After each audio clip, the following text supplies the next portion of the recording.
Olá, graça e paz a todos.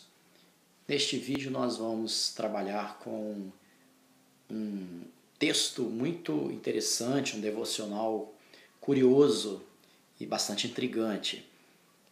E eu convido os ouvintes a abrirem a palavra de Deus, as Escrituras, lá no Novo Testamento, no livro de Lucas, Mateus, Marcos, Lucas, terceiro livro do acervo neotestamentário, capítulo 22, nós vamos ler apenas 3 versículos. Diz o seguinte o texto: E Pedro disse: Homem, não sei o que dizes. E logo, estando ele ainda a falar, cantou o galo. E virando-se o Senhor, olhou para Pedro, e Pedro lembrou-se da palavra do Senhor, como lhe havia dito: Antes que o galo cante hoje, me negarás 3 vezes. E saindo Pedro para fora, chorou amargamente. Bom, apenas nesses 3 versículos. É interessante nós entendermos que estamos diante da cena, o cenário do julgamento de Jesus. O julgamento de Jesus ele foi composto de 7 etapas. 3 perante os judeus, 3 perante os romanos e 1 júri popular. Então nós podemos ver que Jesus passou por Anás na primeira etapa entre os judeus. Anás, Caifás, nós vamos dizer Anás, Caifás e o Sinédrio. Então nós vamos dizer, Sinédrio era um tipo de uma suprema corte eclesiástica, vamos dizer assim, de justiça dos judeus. Mas os judeus tinham um poder limitado, porque eles eram subjugados pelos romanos. Então nós vemos essas 3 etapas, Anás, Caifás e o Sinédrio.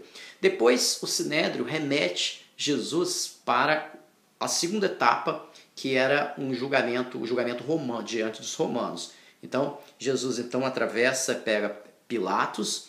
Pilatos, como que não querendo se intrometer, manda para Herodes. Pilatos, o 5º governador da Judéia, manda para Herodes, que era a segunda etapa. E na segunda etapa, dentro essa etapa romana. E depois ele devolve para Pilatos. Então nós temos Anás, Caifás, o Sinédrio, Pilatos, Herodes e Pilatos outra vez. Então 6 etapas aqui. E no final Pilatos lança para o povo o veredito. Então nós temos ali um júri popular. O povo disse, olha, crucifica-o. Nós temos 7 etapas.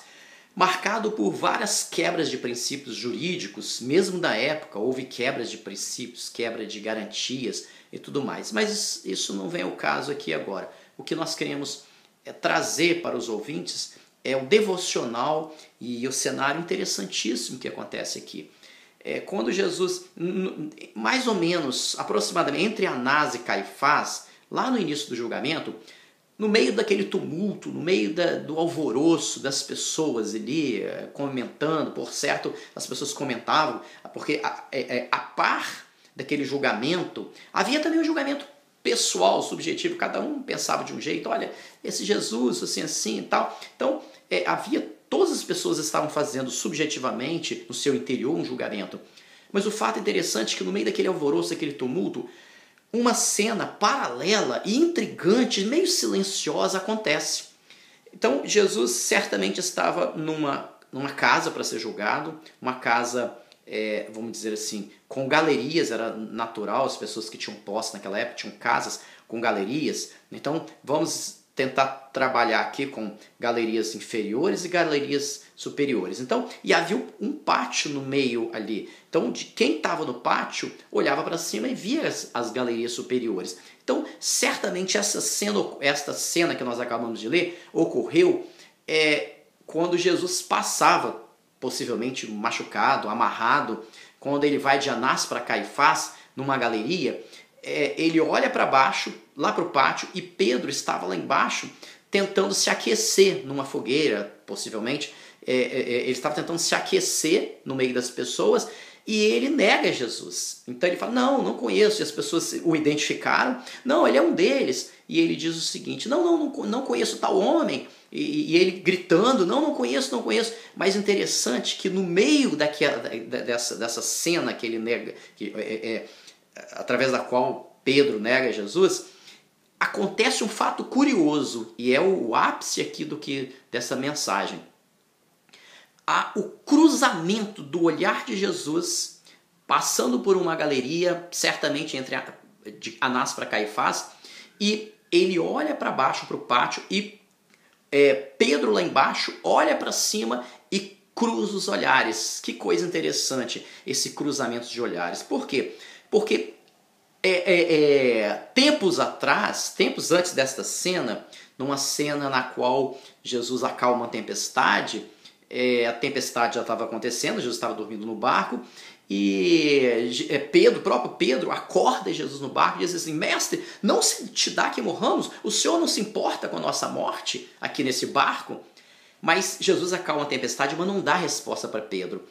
Por quê? Porque Jesus iria dar resposta tempos depois, exatamente aqui. É como se Jesus dissesse: olha, você pensa que eu não me importo com você, mas simplesmente eu vou morrer por você. Eu não me importo com palavras, eu vou me importar com uma atitude, a morte por você. Então, quando cruza, então Jesus passa pela galeria e ali estava a cena de um homem machucado, um homem que estava encarcerado, preso fisicamente, externamente, mas livre internamente, que era o Senhor Jesus. E Pedro estava livre externamente, fisicamente, mas estava encarcerado em seu interior. Aconteciam os seus medos, as suas angústias. Ele havia, vamos imaginar, ele havia negado o próprio Senhor, então ele estava num estado angustiante. E mais interessante que a Bíblia fala que Pedro tentava se aquecer. Por quê? Porque refletia aquela situação gélida de frieza, refletia o quê? Aquilo que estava no seu coração, a frieza espiritual, toda a situação de angústia, e lá estava Pedro daquela forma. E diz a Bíblia, faz o seguinte, que no versículo 61, virando-se o Senhor, olhou para Pedro. Então o olhar do Senhor Jesus desce das galerias superiores e penetra lá embaixo no pátio onde estava Pedro. E no meio daquele alvoroço, uma cena interessantíssima, uma cena fantástica, uma cena que nos traz uma mensagem extremamente profunda do ponto de vista espiritual. Porque quando Jesus olha para Pedro, o que acontece com o olhar de Jesus? Pedro estava falando muito: olha, eu não conheço tal homem. E Jesus, no silêncio, falou muita coisa. Eu não conheço, quando Pedro fala, eu não conheço tal homem. E Jesus lança o olhar, e no silêncio Jesus estava dizendo para ele: Pedro, eu te conheço. Eu não estou te condenando. Eu sei da sua fraqueza, eu sei da sua limitação. Eu sei o quanto você está angustiado por causa disso. Mas, meu amigo, meu filho, eu quero te dar redenção, eu quero remir a sua vida, eu quero te trazer nova etapa, eu quero te mostrar algo novo.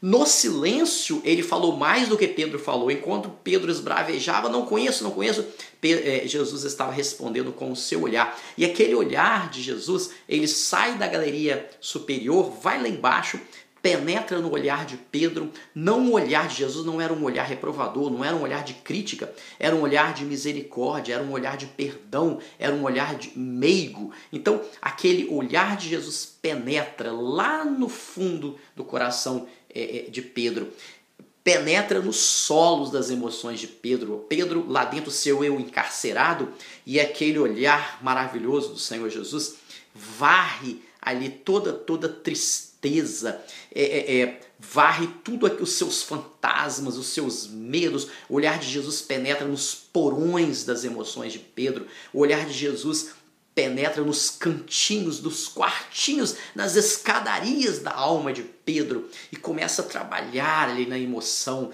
começa a trabalhar na vida espiritual de Pedro, começa a trazer um novo colorido para Pedro. E Jesus, apesar de estar, a despeito de estar ali manietado, encarcerado, amarrado, o Senhor Jesus controlava todas as coisas, tanto que ele controlou o canto do galo. O galo canta anunciando um novo dia, porque estava virando, ali a situação ali difícil, possivelmente à noite. Então aquele olhar do Senhor Jesus penetra e fala ao coração de Pedro e começa a trabalhar no mais profundo da sua alma, do seu espírito, começa a transformar o coração de Pedro. Então diz o seguinte o texto: no versículo 61.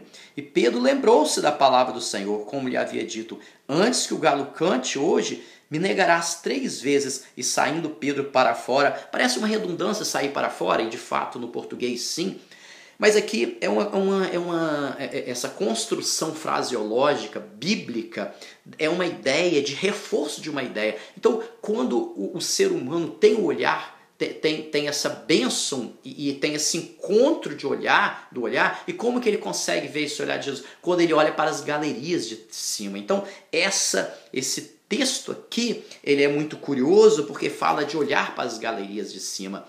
E o convite que nós fazemos aqui é exatamente para aqueles que não conhecem o Senhor, para olhar para as galerias de cima, sair do pátio, sair com as suas emoções do pátio, do aquecimento humano que não traz conforto, simplesmente da religiosidade. O que faz religiosidade? Religiosidade impõe dogmas. Religiosidade cria heresias, desvirtua a palavra de Deus. Religiosidade manipula, domestica. Religiosidade cria um cárcere, quer que você cumpra metas mensais, semanais, quer que você não faça isso, não faça aquilo, você tem que seguir a nossa organização. Isso é religiosidade. Agora Jesus liberta: conhecereis a verdade vos libertará. Então aquele olhar que trabalha no coração de Pedro. Interessante, curioso, que depois da crucificação, depois da ascensão, depois da ressurreição do Senhor Jesus, ele vai atrás de Pedro. Jesus vai atrás de Pedro. E o interessante é que ele, depois que ele ressuscita, ele vai atrás de Pedro e faz 3 perguntas. A mesma pergunta ele repete 3 vezes.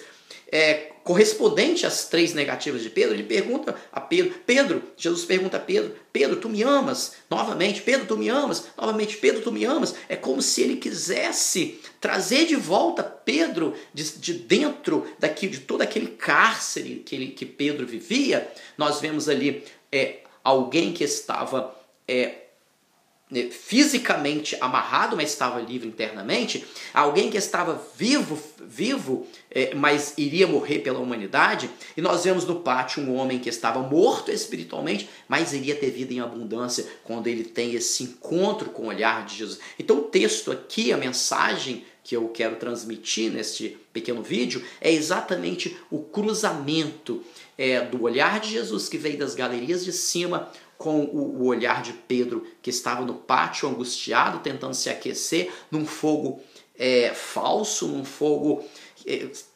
passageiro, efêmero. Mas Jesus queria trazer para Pedro um aquecimento maior. Jesus queria trazer para Pedro, com o seu olhar, um olhar de remissão, de redenção, de perdão, de misericórdia, de transformação, de conversão.